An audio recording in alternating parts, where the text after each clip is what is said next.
Shay, thank you so much for joining us. Now, over the many months of lockdown, we've spoken to various educational experts about the impact of this lockdown.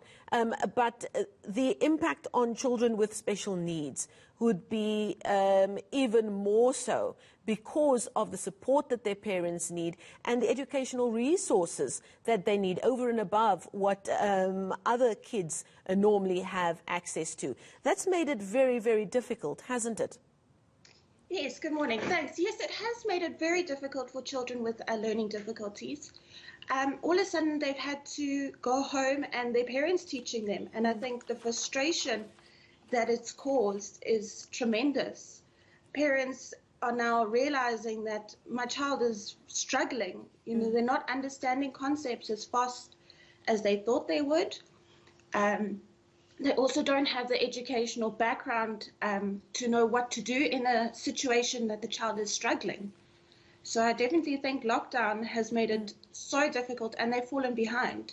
However, I do think the children with learning difficulties have enjoyed it because they haven't had to have the stress of the classroom. So they've been able to work at their own pace if they've been working at home online.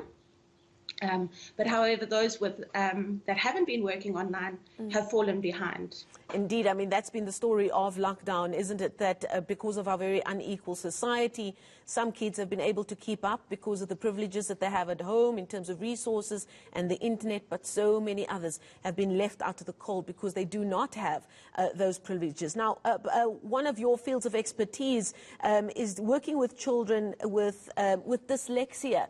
Speak to us a bit about those specific needs that kids with dyslexia have, because from what I understand, you've got different levels of dyslexia, and some of it can even go undetected for a very, very long time. And again, that would have been even more magnified during this lockdown period.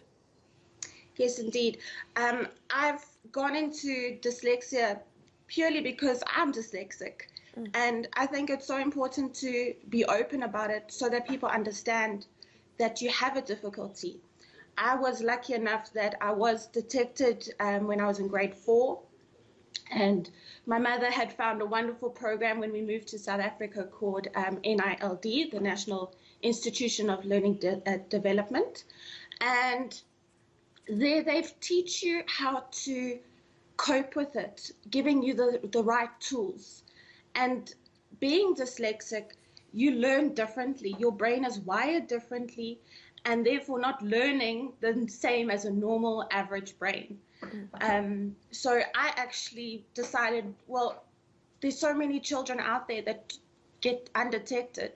I want to become a therapist when I'm older. So I had to go through the educational field, and I studied to become a teacher and then later on becoming a therapist.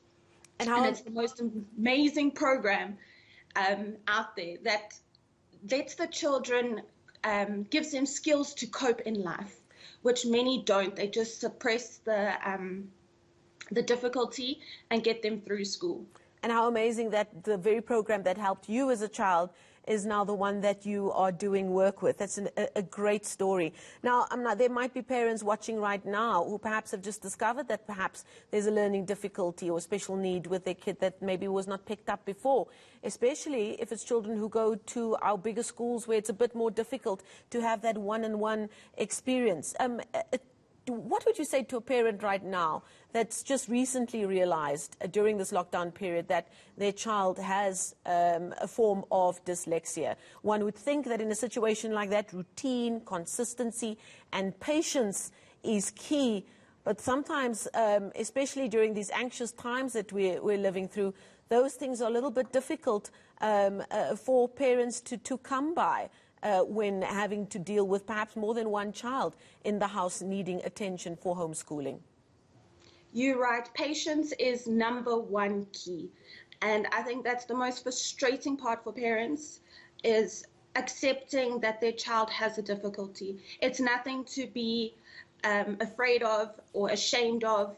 Your child has got a unique brain, and they're probably going to become rich, famous business people out there because they just think differently. You look at Richard Branson, he's dyslexic and he's doing wonders. But as a parent myself, I look at my child and I look for the key signs. You know, is she able to rhyme? She's only in preschool still, so rhyming, but looking out for it, spelling difficulties, reading. I mean, we all struggle with reading when we're small, but it's that constant reading problem that occurs, not remembering the word that you remembered, that you read 2 minutes ago, because there's a short-term memory that has to be built as long as the long-term memory with children with dyslexia. And that's what we have to build on as therapists. And parents just need to work together with their child, their therapist, or their teacher to make sure that they're working as a team. It doesn't work if you're all by yourselves. It's totally teamwork and understanding your child. Okay, thank you so much for that. That's Shay Breitenbach, an educational psychologist with the National Educational Therapist with the National Institute for Learning Development here in Johannesburg. She works now for the organization that helped her as a child with dyslexia all those years ago.